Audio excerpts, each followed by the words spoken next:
can't imagine my mom ever writing poetry, and yet...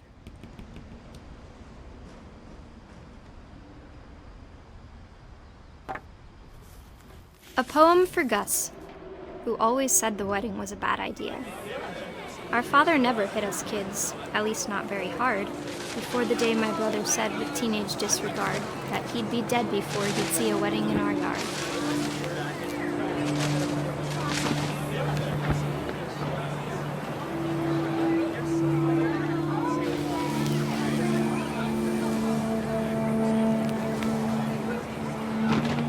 My father made him come, of course, but Gus stood far apart, just flew his kite and bottled up the storm inside his heart.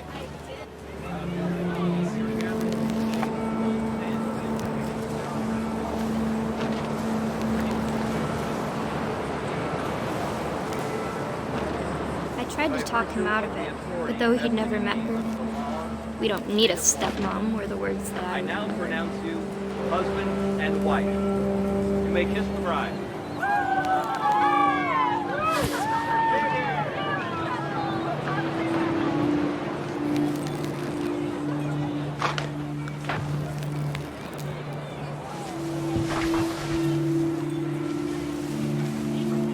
When the time for photos came, Dad ordered him to come here. But Gus declined, and as a sign held up his middle finger.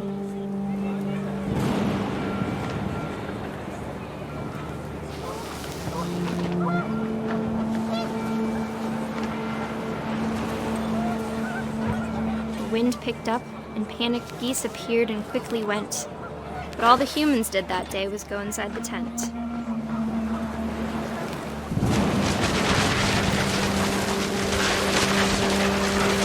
The rain came down in buckets then, but no one seemed afraid that nature might destroy the tent our dad had crudely made. The thunder sounded much too close and full of angry power. But all my father said to this was, "Make the music louder."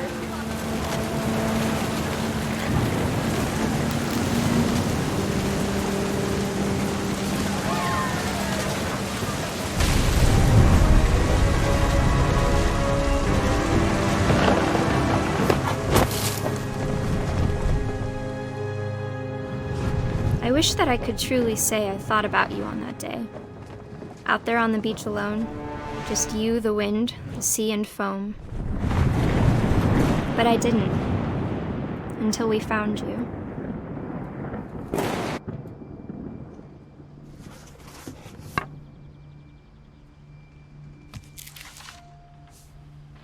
She never talked about him, but Mom told me once if I was a boy, they were going to name me Gus.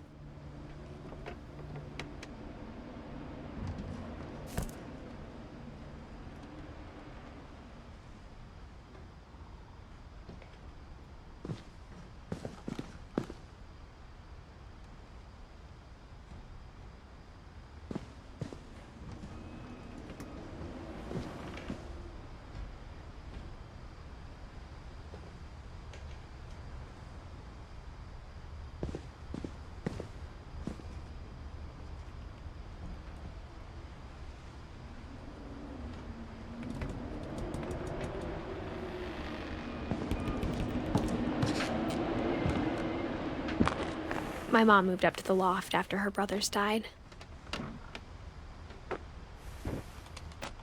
At the time, it was as far away as she could get.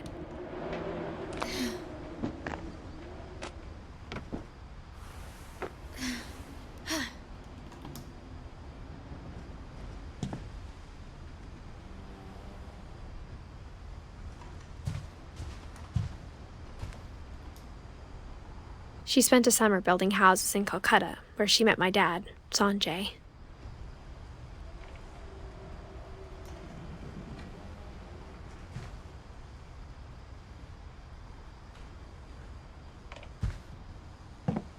Religion was another thing my mom never talked about, but I think it helped her a lot after her dad died.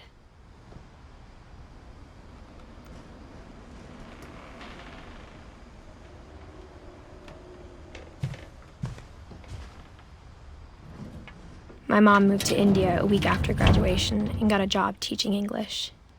Louis was born a year later.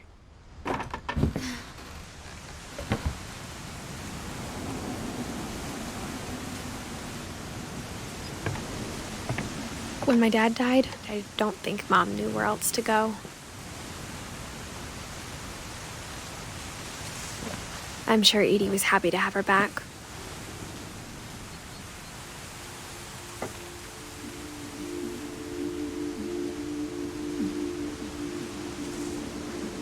And to see kids in the house again.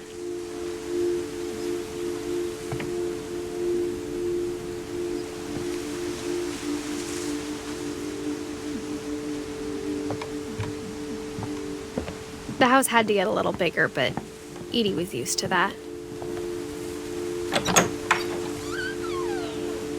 And for a while, things were good. Almost normal. But it didn't last.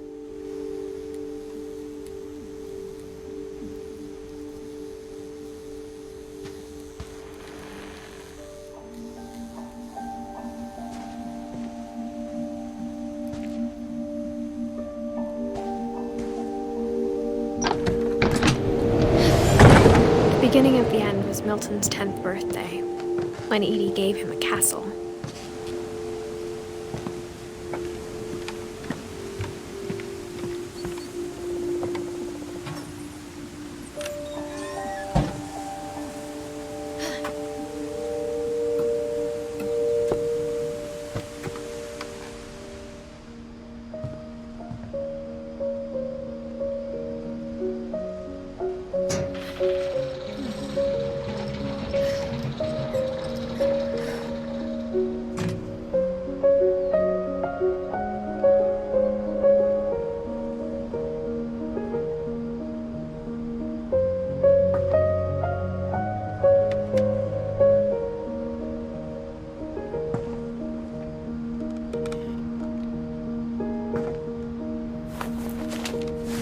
Milton Finch in The Magic Paintbrush.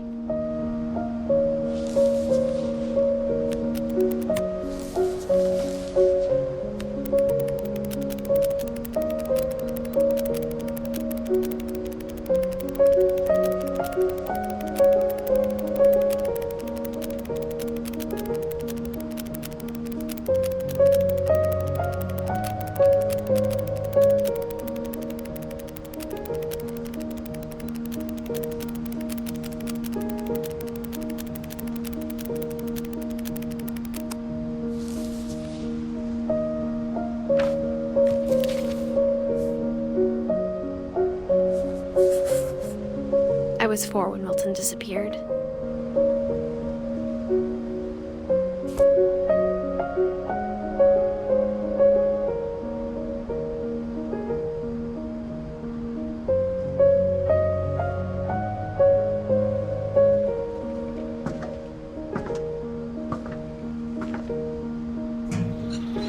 Mom spent months searching for my brother. Then she sealed the doors.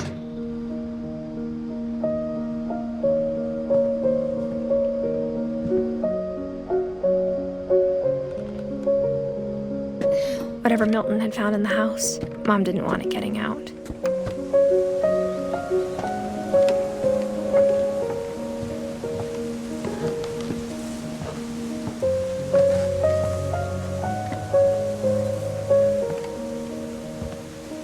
Mom definitely blamed Edie, but I think Louis blamed himself. After he graduated, he just spent more and more time in his room. Until Mom got him a job at the cannery.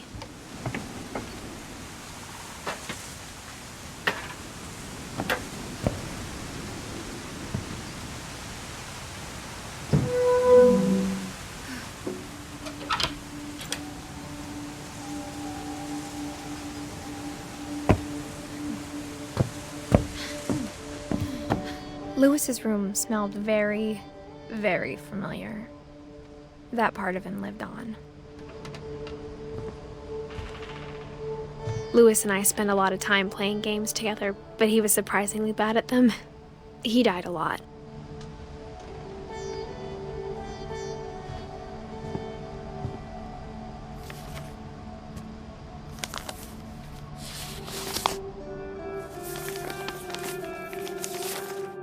Dear Mrs. Finch, as Louis's psychiatrist, I can understand your desire for an explanation. As I see it, the trouble began in January, shortly after we convinced your son to seek treatment for substance abuse. Newly sober, I believe Lewis first noticed the monotony of his daily life.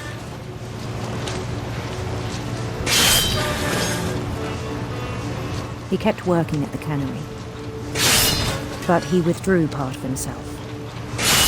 In our sessions, I saw the same behavior. His mind began to wander. I asked him to describe it. He said he started small, imagining a labyrinth. He'd feel his way about.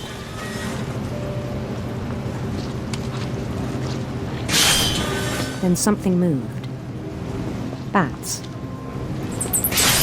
and toads.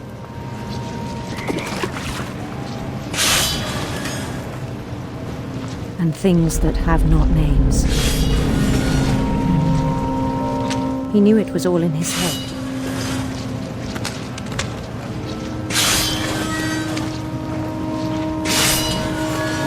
But he took it very seriously. I had hoped he'd find himself.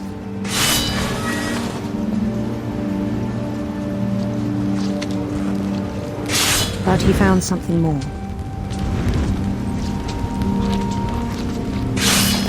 I worried about him then. Daydreaming at the cannery. I spoke with his boss. But he said Lewis had become a model employee. Methodical, tireless, focused. Like a whole new Lewis. So I let him go on.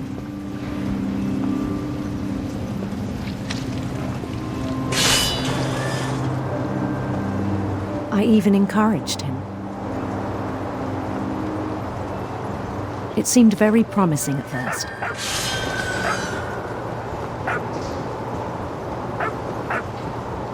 He told me he'd made a new friend.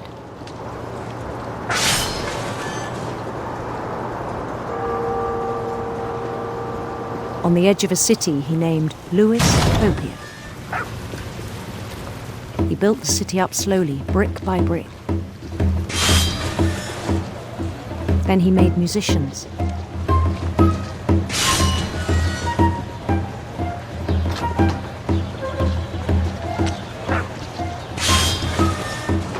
And songs for them to play.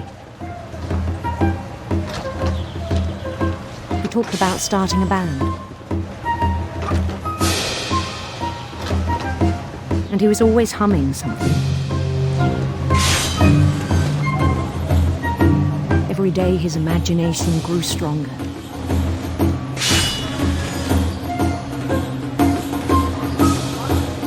He no longer spoke at the cannery. But his chopping was as reliable as ever. Then one day it struck him that all the cheering crowds, even the stones under his feet, were all in his imagination, so he could do whatever he wished.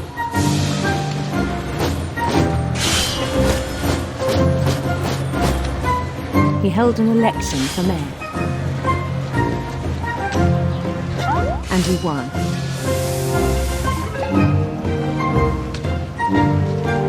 They begged him to stay, but his mind was already wandering.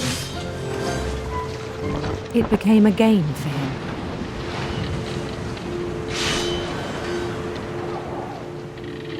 He'd conquer a city, then immediately push on. New Louisville.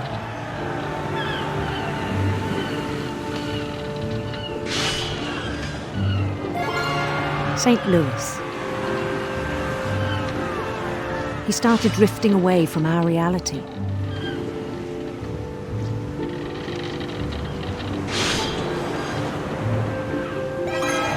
Minneapolis. Until one day he forgot to go home from the cannery. Even as his mother pleaded with him, part of Lewis kept sailing on.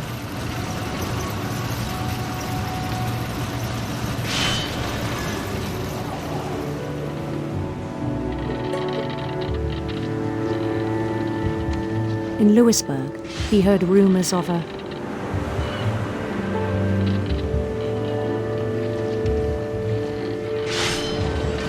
handsome queen.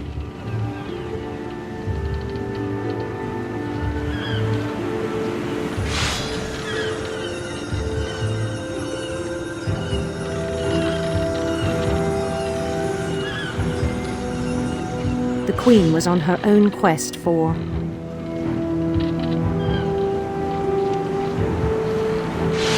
radiant rainbows.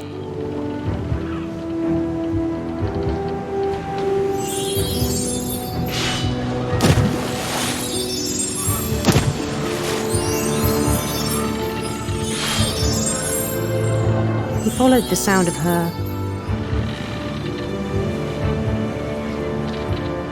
electric sitar.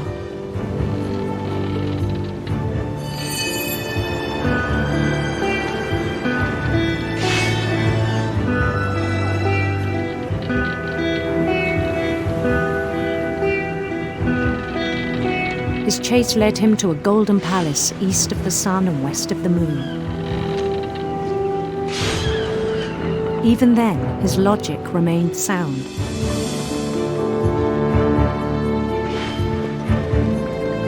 He knew the world was all in his imagination.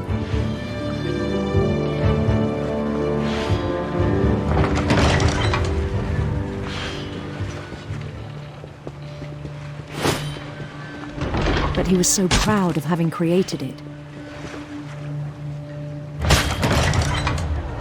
In his own eyes, he'd become something greater than a king.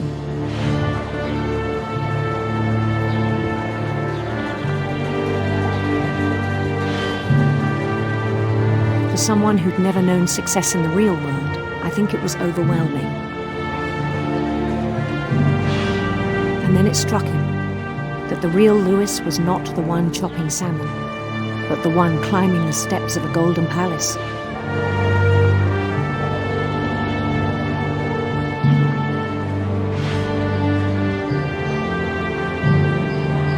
My imagination is as real as my body, he told me. It was hard to argue with him.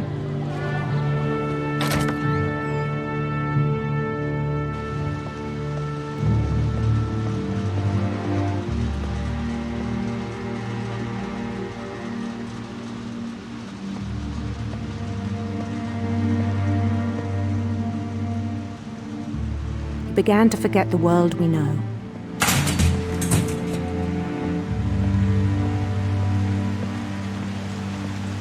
I think it pained him to remember Lewis, the cannery worker.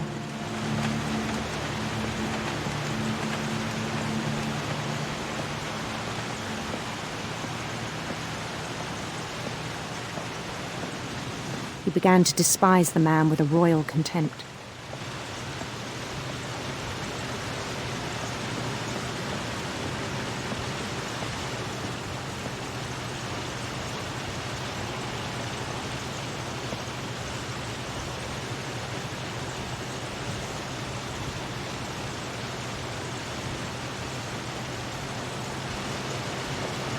I still thought I could save him. Even after he said he was being crowned king over all the lands of wonder.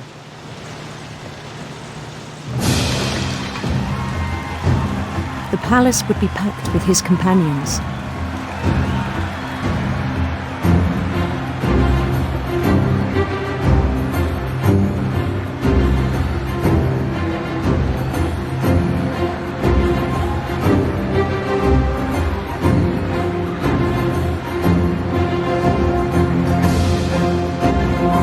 Including the wise Calico who'd insisted on inviting me.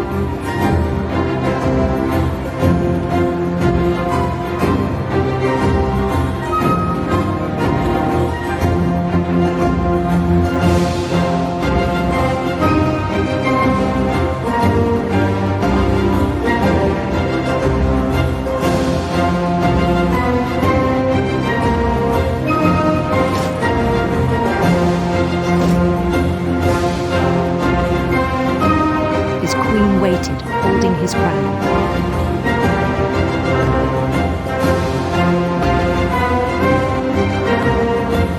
was only one thing left to do.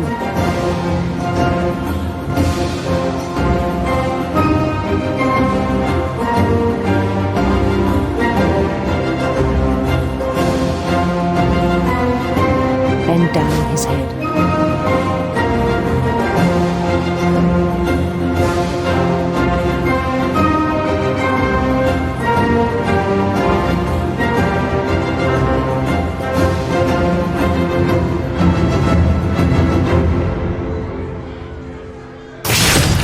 And the rest I think you know. Mrs. Finch, your son was a kind man who will be missed by all of us who knew him.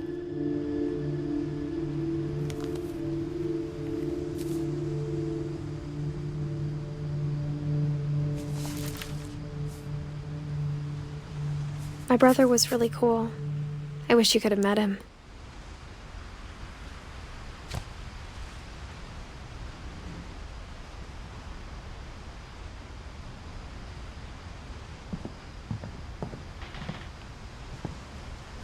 He was so proud of being Indian. I think for him, it was a way to be something other than just a Finch.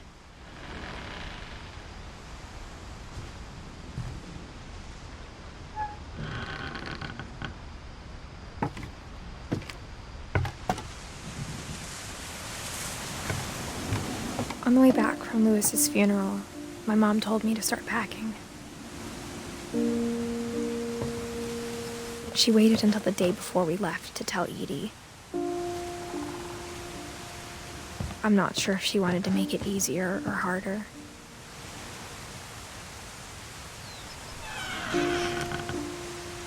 I wish we'd stayed.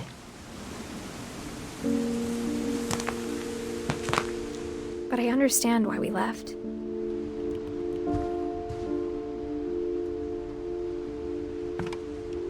My mom ended up leaving everything behind.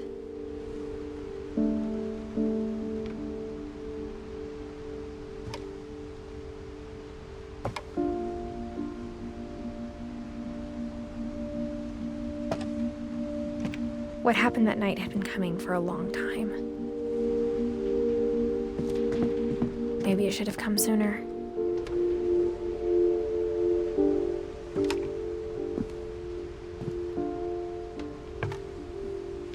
But it had to end one way or another. All that's left now is to tell you about that last night.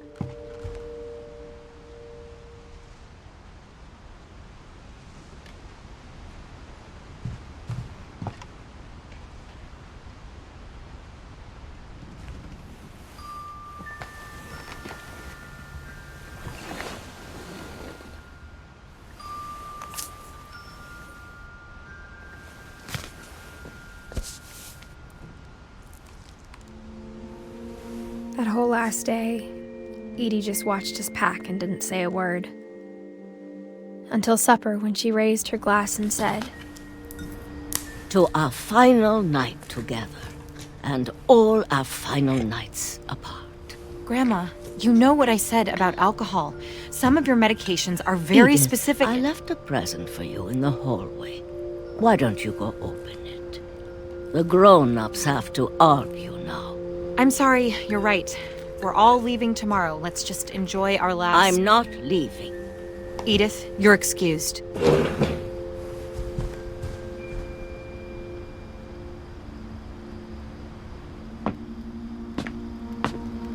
The power had been shut off that morning, but Edie always had plenty of candles. When my mom sealed the library, I don't think she knew about the other entrance, or that Edie had a key to it.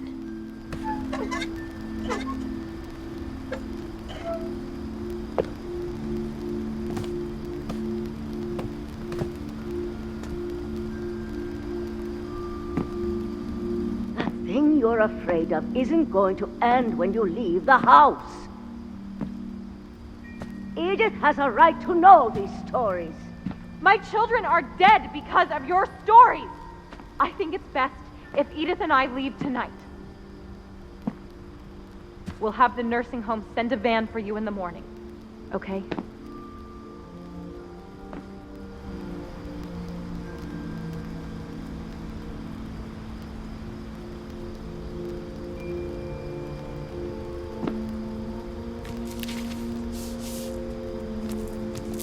Dear Edith, there's so many stories I wish I could tell you, but there's only time for one.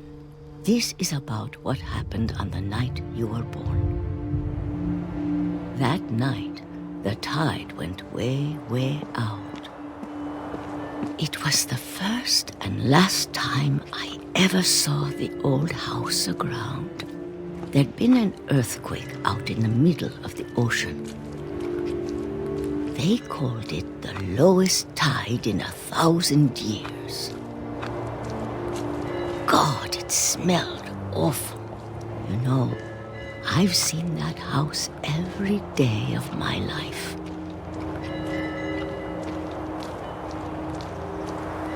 But I never thought I'd go back to it. When the fog rolled in, I lost my way.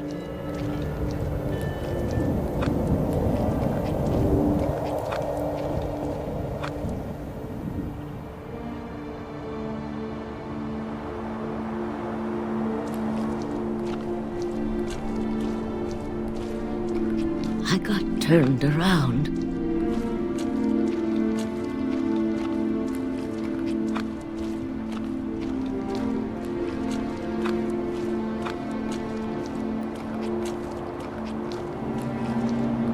For a while, I wondered.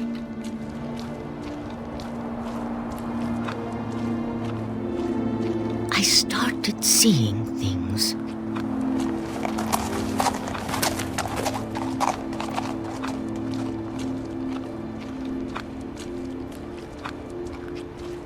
Things I'd forgotten had ever existed.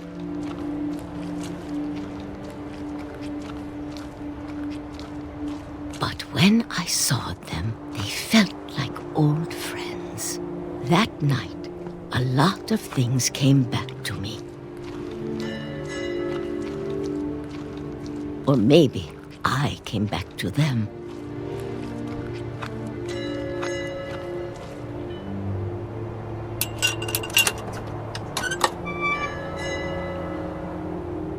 Things I can't explain, but that I need you to try and... Edith, what are you doing in here? It's mine. Edith! Mom, you're gonna rip it! Let go! I kicked and screamed, but Mom dragged me to the car. I never saw Great-Grandma Edie again. The next morning, the band came to pick her up, but she was already gone. After that, we moved around a lot.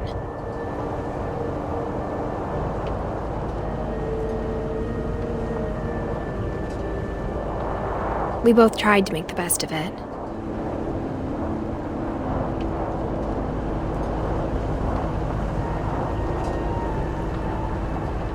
A few years went by.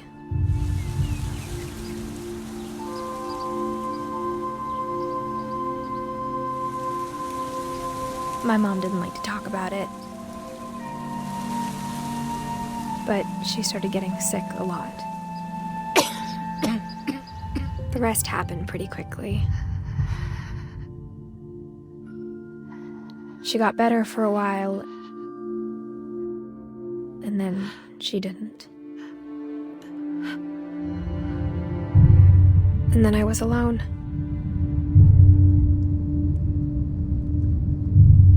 The last Finch left alive.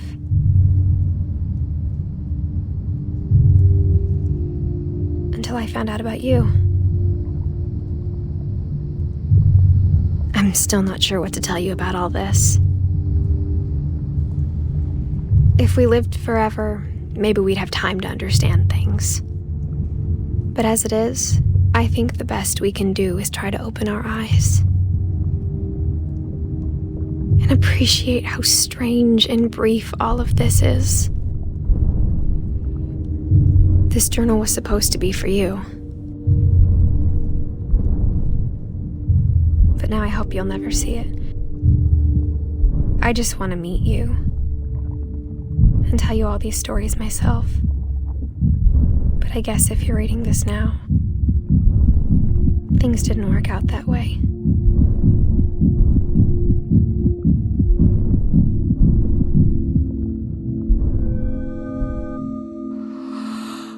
This is where your story begins. I'm sorry I won't be there to see it. It's a lot to ask, but I don't want you to be sad that I'm gone. I want you to be amazed that any of us ever had a chance to be here at all. Good luck.